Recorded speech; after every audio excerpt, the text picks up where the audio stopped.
Good morning, friends. How do you do? Miss Bethany has another story to share.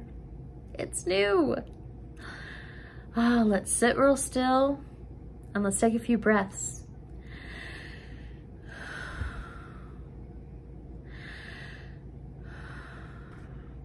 Let's click our listening ears on. Click, click, and catch a bubble too.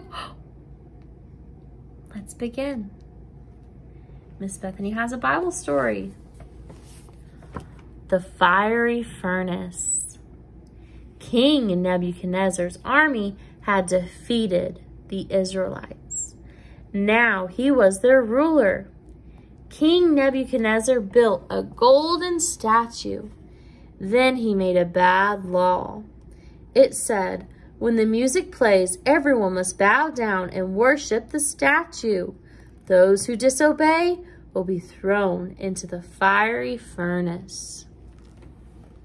Oh, that's a bad law. We only worship the one true God. The music began to play. The people fell down and worshiped the statue. But there were 3 men, Shadrach, Meshach, and Abednego. They would not bow down. We only worship the one true God, they said. The king was mad.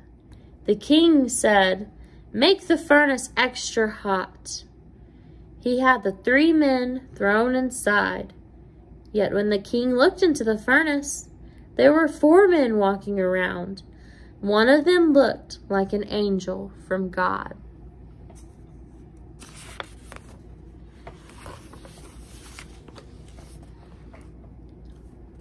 The king shouted to the men, come out, your God has saved you. The fire had not hurt them. They did not even smell like smoke. So the king made them rulers in his kingdom. You can learn quite a bit from these stories.